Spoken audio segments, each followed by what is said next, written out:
सबको नमस्कार। आज दूसरे वाले लॉकडाउन का आखिरी दिन है।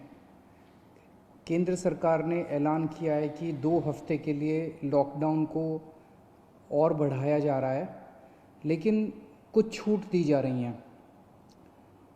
उनमें से क्या छूट रखनी है, क्या छूट नहीं रखनी है, इसके ऊपर दिल्ली सरकार में हम लोगों ने पिछले 2 दिन में काफ़ी गहन सोच विचार किया और हमने निर्णय लिया है कि केंद्र सरकार ने जो भी छूट, पूरे दिल्ली को केंद्र सरकार ने रेड जोन डिक्लेयर किया है।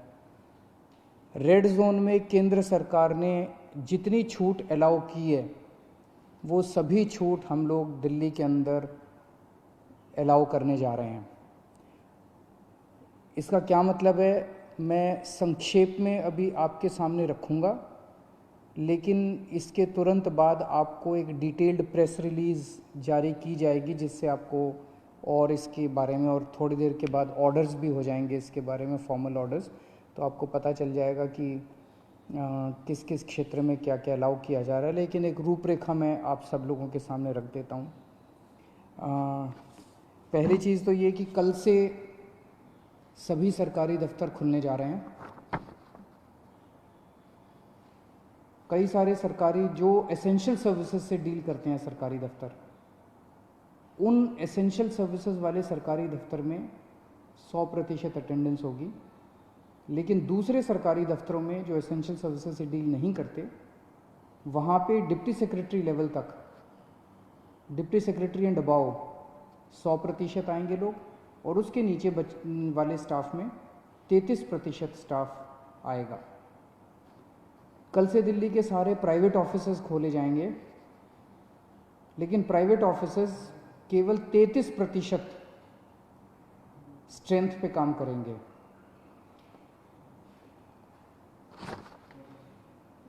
लेकिन जो जो चीज़ें इस वक्त अलाउ नहीं की जा रही, air travel, rail travel, metro बंद रहेंगी और अंतर्राज्यीय बसें बंद रहेंगी। अंतर्राज्यीय बसें भी और विद इन दिल्ली भी, दिल्ली के अंदर भी बसें नहीं चलेंगी और एक स्टेट से दूसरे स्टेट की बसें भी नहीं चलेंगी।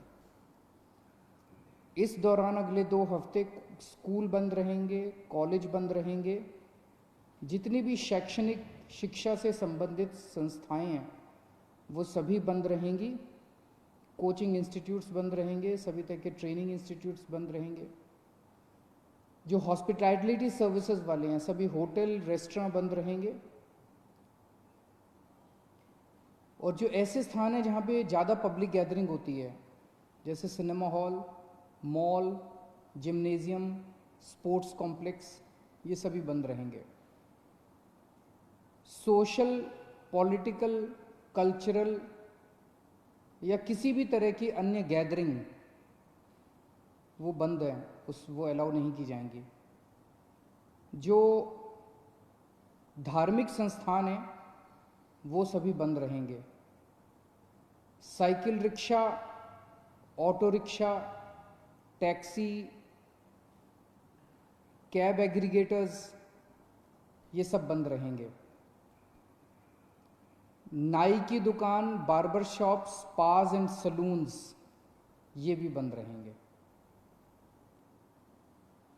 शाम को 7 बजे से सुबह 7 बजे तक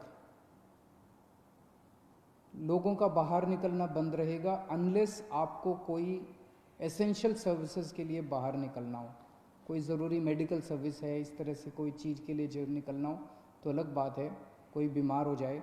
अदरवाइज शाम को 7 बजे से सुबह 7 बजे तक निकलना बंद रहेगा। 65 साल से ऊपर की उम्र के जो लोग हैं या जिन लोगों को कोमोर्बिडिटी है, कोई और बीमारी है, जैसे हार्ट की बीमारी है, डायबिटीज़ है, कैंसर है, सांस की बीमारी है, ऐसे लोगों को, जो गर्भवती महिलाएं हैं उनको, और जो बच्चे 10 साल से कम उम्र के हैं, इन लोगों को घर में रहना चाहिए। इन्हें घर में रहना होगा क्योंकि इनको कोरोना ज़्यादा होता है और अगर कोरोना हो जाए तो जानलेवा इनके लिए साबित हो सकता है। तो 4 किस्म के लोग हैं जिन्हें घर में रहना होगा। अनलेस कोई मेडिकल इमरजेंसी ना आ जाए। उसके अलावा उन्हें घर में रहना है। जो 65 साल से ऊपर की उम्र के हैं, जिनको कोई और बीमारी है, जो प्रेग्नेंट महिलाएं हैं और जो 10 साल से कम उम्र के बच्चे हैं। इसके अलावा जो सेल्फ एम्प्लॉयड लोग हैं, टेक्नीशियन हैं, प्लम्बर हैं, इलेक्ट्रिशियन हैं, मैकेनिक हैं, सफाई कर्मचारी हैं, जो हमारे घर में काम करने वाले बाई आती है, लॉन्ड्री है, धोबी है, प्रेस वाला है, इस तरह के जो सेल्फ एम्प्लॉयड लोग हैं, उन लोगों को काम करने की इजाज़त है। उनको सबको काम करने की इजाज़त दी जा रही है। इसके अलावा जितने मॉल्स हैं, जितने मार्केट कॉम्प्लेक्स हैं और जितने मार्केट हैं, जैसे कनॉट प्लेस है, करोल बाग है, खान मार्केट है, नेहरू प्लेस है, एट्सेट्रा एट्सेट्रा, ये बंद रहेंगे।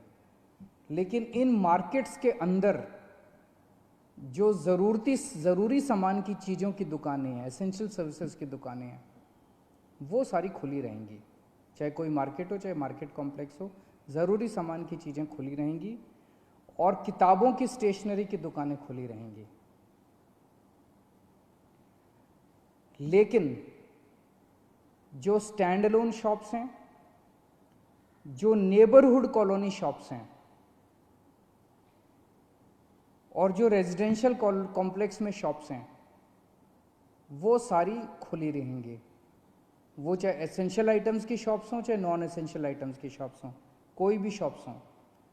कई लोग मेरे पास कल से मैसेजेस, फ़ोन्स आ रहे हैं कि इस चीज़ की दुकान खुलेगी क्या, उस चीज़ की दुकान खुलेगी क्या, ये वाली दुकान खुल। तो मार्केट, मॉल और मार्केट कॉम्प्लेक्स बंद रहेंगे। Stand alone shops, neighbourhood colony shops और रेजिडेंशियल कॉम्प्लेक्सेस में जो दुकानें हैं, उनमें चाहे कोई भी सामान हो, किसी भी तरह का सामान हो, वो सारी दुकानें खुली रहेंगी। इसके अलावा प्रिंट एंड इलेक्ट्रॉनिक मीडिया खुला रहेगा। आईटी से रिलेटेड सर्विसेज की सभी ऑफिसेज खुले रहेंगे, कॉल सेंटर खुले रहेंगे, डेटा सेंटर्स खुले रहेंगे, वेयर हाउसिंग सर्विसेज खुले रहेंगे, कोल्ड स्टोरेज खुले रहेंगे, प्राइवेट सिक्योरिटी वाले और फैसिलिटी मैनेजमेंट सर्विसेज खुले रहेंगे। इसके अलावा सारे इंडस्ट्रियल एस्टेट खुले रहेंगे, जहाँ जहाँ एक्सेस कंट्रोल है। एक्सेस मतलब जो वहाँ पे अंदर जाने की, बाहर आने की, जहाँ जहाँ कंट्रोल है। तो लगभग सभी इंडस्ट्रियल एस्टेट खुले रहेंगे। इसके अलावा जो एसेंशियल सर्विस, एसेंशियल गुड्स बनाने वाली मैन्युफैक्चरिंग यूनिट्स हैं, वो चाहे इंडस्ट्रियल एस्टेट में हो, चाहे इंडस्ट्रियल एस्टेट के बाहर हों, दवाई बनाने वाली, फार्मा की कंपनियां, मेडिकल डिवाइसेस बनाने वाली, उनके रॉ मटेरियल बनाने वाली, इंटरमीडिएरी बनाने वाली, या उसकी सप्लाई चेन से संबंधित कोई भी चीज़ें जो हैं, वो सारी मैन्युफैक्चरिंग यूनिट्स खुली रहेंगी। आईटी हार्डवेयर से संबंधित मैन्युफैक्चरिंग यूनिट्स खुली रहेंगी। पैकेजिंग मटेरियल के मैन्युफैक्चरिंग की यूनिट्स खुली रहेंगी। इसके अलावा ई कॉमर्स एक्टिविटीज़ केवल एसेंशियल गुड्स में परमिटेड है, नॉन एसेंशियल में ई कॉमर्स एक्टिविटीज़ परमिटेड नहीं है। लोगों के आने जाने का कैसे है? तो अगर आप 4 पहिया व्हीकल में हैं तो ड्राइवर के अलावा 2 लोग और गाड़ी में अलाउड हैं, लेकिन आपको केवल परमिटेड एक्टिविटीज़ के लिए सड़क पे आना अलाउड है। और अगर आप 2 पहिया व्हीकल पे हैं तो आप केवल अकेले जा सकते हैं, आपके पीछे बैठ के कोई नहीं जा सकता। अकेले 2 पहिया व्हीकल पे अलाउड है, लेकिन केवल एसेंशियल सर्विसेज के लिए परमिटेड है। कंस्ट्रक्शन एक्टिविटीज़ केवल इन सीटू कंस्ट्रक्शन, मतलब कि मजदूरों के आवागमन की इजाज़त नहीं है। अगर मजदूर वहीं रह रहे हैं, आसपास रह रहे हैं, उस केस में कंस्ट्रक्शन एक्टिविटीज़ अलाउड है। जो अगर शादी होती है तो सोशल डिस्टेंसिंग का पालन करते हुए 50 लोगों से ज़्यादा शादी में लोग नहीं होने चाहिए। अगर कोई किसी की मौत हो जाती है तो उसमें 20 लोगों से ज़्यादा लास्ट राइट्स के लिए अलाउड नहीं है। पब्लिक प्लेसेस पे थूकना स्ट्रिक्टली मना है, उसके ऊपर सख्त कार्रवाई की जाएगी। सभी एग्रीकल्चरल एक्टिविटीज़ अलाउड है, sowing, harvesting, procurement, marketing, agriculture supply chain से रिलेटेड जितनी भी एक्टिविटीज़ हैं वो सभी अलाउड हैं। फाइनेंशियल सेक्टर से रिलेटेड जितनी एक्टिविटीज़ हैं वो सभी अलाउड हैं। Banks, non banking finance companies, insurance, capital market activities, credit cooperative societies, और जितना गुड्स कैरियर से संबंधित, सामान से संबंधित, यात्रियों का बसें वगैरह अलाउड नहीं है, ऑटो वगैरह अलाउड नहीं है, लेकिन अगर सामान का, गुड्स का ट्रैफिक जो है वो सारा परमिटेड है। इसकी डिटेल्ड प्रेस रिलीज़ अभी जारी कर दी जाएगी और डिटेल्ड ऑर्डर जारी कर दिया जाएगा, जिससे आपको और सारी जानकारी मिल जाएगी। मैंने मोटी मोटी रूपरेखा आप लोगों के समक्ष रखी है, लेकिन मेरा अपना ये मानना है कि लॉकडाउन लागू करना बहुत ज़रूरी था। केंद्र सरकार ने जो 24 मार्च को लॉकडाउन किया वो बहुत ज़रूरी था। उस वक्त अगर हम लॉकडाउन न करते तो देश के अंदर भयावह स्थिति हो सकती थी, क्योंकि उस टाइम देश कोरोना से डील करने के लिए तैयार नहीं था। उस वक्त हमारे पास पीपी किट्स नहीं थे, टेस्टिंग किट्स नहीं थे, कुछ भी नहीं थे, अस्पताल तैयार नहीं थे, लोग तैयार नहीं थे, सोशल डिस्टेंसिंग का आइडिया नहीं था लोगों को। अब 1.5 महीने के बाद, लगभग 1.5 महीना हो गया, 1.5 महीने के बाद मुझे लगता है कि हम लोग, कम से कम दिल्ली की मैं बात कर रहा हूँ, दिल्ली आज लॉकडाउन खोलने के लिए तैयार है। पूरे दिल्ली को रेड जोन में रखा गया है। अभी तक हमने जितनी भी केंद्र सरकार से गाइडलाइंस आई, अच्छी गाइडलाइंस आई, बहुत अच्छी गाइडलाइंस आई, हमने सबका पालन किया। लेकिन अब पूरे दिल्ली को रेड जोन में कर देने से 2 बड़ी समस्याएं पैदा हो। एक तो जनता को बहुत तकलीफ है, जनता के रोजगार चले गए हैं, दुकानें बंद हैं, उससे व्यापारियों को बहुत ज़्यादा तकलीफ है, इंडस्ट्री बंद है, और बहुत सारी नौकरियां जा रही हैं, लोग दिल्ली छोड़ छोड़ के चले जाएंगे। अब इससे पूरी अर्थव्यवस्था गड़बड़ा गई है और बहुत ज़्यादा दिन हम इसको बर्दाश्त नहीं कर पाएंगे। और दूसरी तरफ जब सारी अर्थव्यवस्था बंद है तो सरकार का रेवेन्यू आना बंद हो गया है। तनख्वाहें कहाँ से देंगे, सरकारें कैसे चलेंगी? बिल्कुल बंद हो गया सरकार का रेवेन्यू आना। पिछले महीने, अप्रैल के महीने में हर साल 3,500 करोड़ का रेवेन्यू आया करता था, इस बार केवल 300 करोड़ का रेवेन्यू आया है। इससे तो तनख्वाहें नहीं दी जा सकती, सरकार कैसे चलेगी? तो अब अर्थव्यवस्था का बड़ा संकट पैदा हो रहा है। तो मेरा अपना ये मानना है कि लॉकडाउन के पीरियड को हमें तैयारी करने के लिए, कोरोना की तैयारी करने के लिए इस्तेमाल करना चाहिए था, जिसका हमने भरपूर इस्तेमाल किया। ऐसा कभी नहीं हो सकता। अब कोरोना आ गया है, कोरोना रहेगा, कोरोना जीरो हो जाएगा, कोरोना का एक भी पेशेंट नहीं होगा, आगे कोरोना कभी नहीं होगा, ऐसा हो ही नहीं सकता। पूरी दुनिया में नहीं हो रहा, ये संभव ही नहीं है। अब हमें कोरोना से जीने की, कोरोना के साथ जीने की तैयारी करनी पड़ेगी, इसकी आदत डालनी पड़ेगी। सरकारों को इसकी तैयारी करनी पड़ेगी, जनता को इसकी, हम सबको इसकी तैयारी करनी पड़ेगी, देश को इसकी तैयारी करनी पड़ेगी। आज दिल्ली इसके लिए तैयार है। हमने पर्याप्त उपाय कर लिए हैं, पर्याप्त व्यवस्थाएं कर ली हैं, अस्पतालों का इंतजाम कर लिया है, किट्स का इंतजाम कर लिया, सारी व्यवस्थाएं कर ली हैं। अगर लॉकडाउन पूरी तरह से दिल्ली में खोल दिया जाता है, हमने सुझाव दिया है केंद्र सरकार को कि जो जो कंटेनमेंट जोन हैं दिल्ली के अंदर, लगभग 97 कंटेनमेंट जोन्स बचे हैं, जो जो कंटेनमेंट जोन हैं उनको पूरी तरह से सील कर दिया जाए और बाकी दिल्ली को ग्रीन कर दिया जाए। बाकी दिल्ली के मार्केट खोल दिए जाएं। मार्केट में चाहे तो ऑड इवन कर दें, एक दिन ऑड दुकानें खुलेंगी, एक दिन इवन दुकानें खुलेंगी। लेकिन अब दिल्ली को खोलने का समय आ गया है, हम उसके लिए तैयार हैं।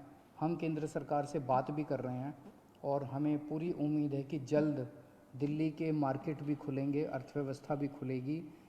ऐसा होने से थोड़े केस बढ़ेंगे, लेकिन जो केस बढ़ेंगे उससे निपटने के लिए हम तैयार हैं।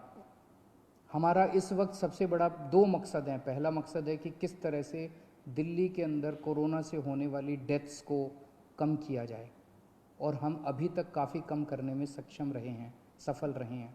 और दूसरा है कि कोरोना को कैसे फैलने से रोका जाए। वो बहुत ज़्यादा टेस्ट कर रहे हैं हम लोग, ताकि हमें पता चल सके कौन बीमार है, उसको इलाज करें और उसको ठीक करके उसके घर भेजें। तो मैं उम्मीद करता हूँ कि हम लोग आगे केंद्र सरकार को भी मनाने में सफल होंगे, और ये लॉकडाउन का पीरियड जो है, इसमें जो जो रिलैक्सेशंस दिए गए हैं, इन रिलैक्सेशंस से आप लोगों को सबको फ़ायदा होगा। बहुत बहुत शुक्रिया।